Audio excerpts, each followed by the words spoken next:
Welcome to another deep dive. Today we're going back in time a bit, exploring a fascinating spiritual journey. A journey through 40 years of one man's experience with Islam, that's right. Exactly. We'll be using cold40yield.pdf. And a poem, silmese. Yes. It's like putting together a puzzle.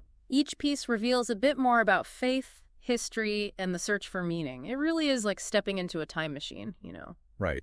And the book uses specific dates and locations, almost like we're following breadcrumbs through history. Connecting the author's personal reflections with global events. We'll uncover how his understanding of faith evolves against the backdrop of these events. Like a tapestry woven with personal threads and larger historical patterns. Okay, let's start at the beginning.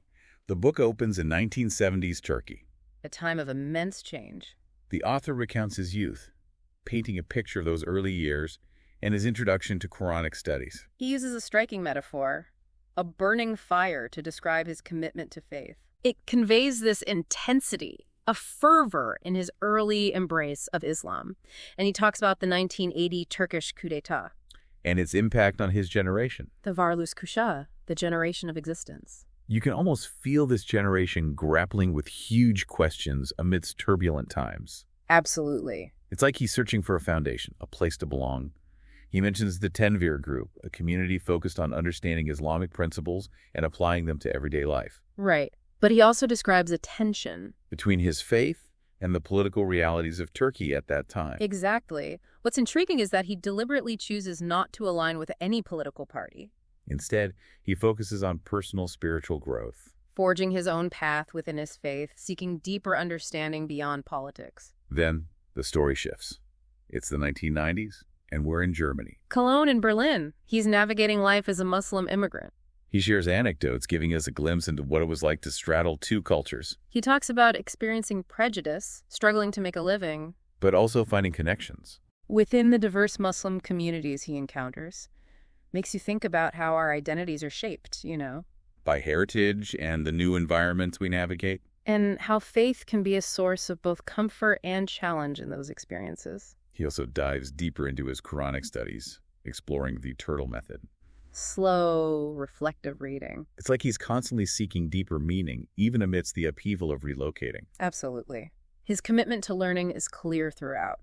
Imagine him in Germany, surrounded by the unfamiliar, yet finding solace in these ancient texts. It really speaks to the power of faith and knowledge. Transcending geographical boundaries. Eventually, he returns to Turkey, but it's bittersweet. He describes feeling like a stranger and a native son at the same time. Witnessing both progress and setbacks. It's like he's seeing his country with fresh eyes, noticing changes. There's a sense of melancholy. Almost disillusionment as he grapples with the complexities of his homeland. Right. And that's where the poem silmese comes in. It's a beautiful picture of Anatolia, celebrating its unique charm. Like a love letter to his homeland. And to think, the poem's celebration of rootedness contrasts with his own experience of displacement. And the constant shifts in his world, almost as if he's seeking a similar sense of belonging in his faith. That's a fascinating observation. His personal journey seems deeply intertwined with these broader themes. Yeah. Place, identity, belonging. It makes you wonder how our sense of place shapes our understanding of ourselves and our faith. Exactly. It's a theme we'll continue to explore as we go, especially his time in Germany.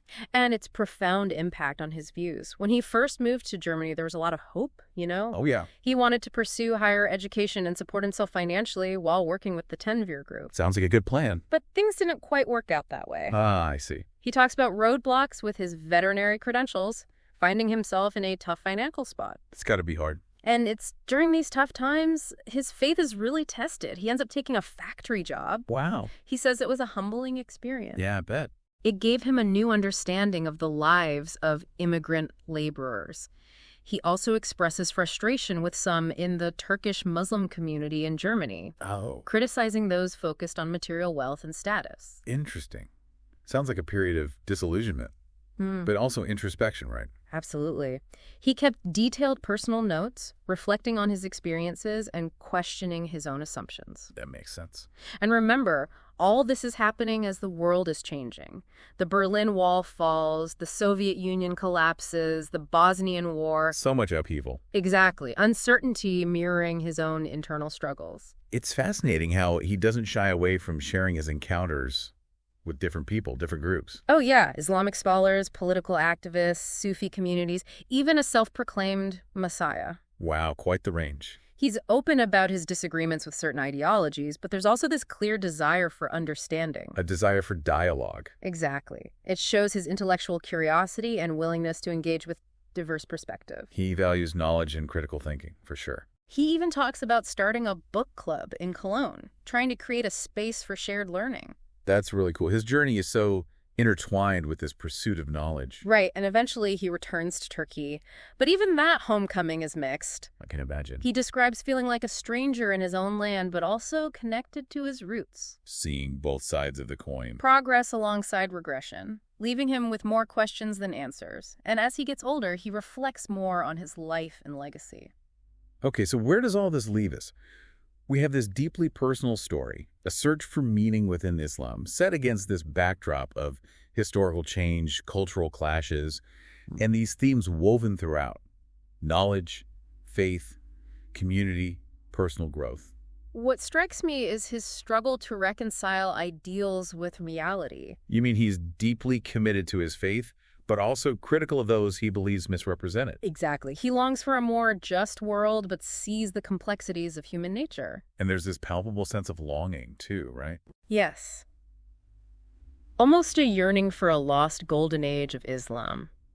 He seems to romanticize the early days of the faith. Especially the era of the Prophet Muhammad and his companions. Right. And that nostalgia is amplified by the poem Sirumzi, celebrating the beauty and simplicity of Anatolia. An idealized vision of his homeland. It's like he's searching for that same purity and authenticity within his own faith. But the world he inhabits, both in Germany and Turkey, isn't simple or pure. No, it's not. He doesn't offer easy answers. Instead, he invites us to join him on his journey, to grapple with the same questions. He's sharing his struggle, prompting us to reflect. Maybe even inspiring us to embark on our own journeys of self-discovery. It's a powerful reminder that faith isn't static. It's an ongoing process, questioning, seeking, evolving. And that evolution is shaped by our experiences. Our encounters, our successes, and our failures. You know, it's interesting. The author really emphasizes community. Oh, absolutely. He often mentions how important it is for Muslims to support each other. To work together, right? Yeah. Toward a common good. And to build those bridges of understanding with those outside the faith. Right. And that raises a question for us. How do we balance our individual spiritual growth with the need for collective action? How can we foster those strong communities but still respect individual differences and interpretations? Such a good point. These questions go way beyond the author's own story, don't they? I think so. They're questions we all deal with, whether we're people of faith or not. It's what makes this deep dive so compelling. It really is. It's not just about one man's experiences. It's an invitation to examine our own beliefs, our own values, our place in the world. Wow.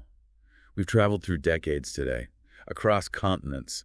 We've explored this complex tapestry of personal and spiritual evolution. Quite a journey. What strikes me is just the enduring power of faith. That search for meaning, even when things are tough and worldviews are changing. Exactly. Makes you think about that universal need to connect with something bigger than ourselves. Whether it's through faith, community, or even a sense of place. It really does. So as we wrap up, what resonates most with you about this journey? How might it inspire your own explorations? Of faith. Of history. Or even personal reflection? Keep those questions in mind as you continue learning.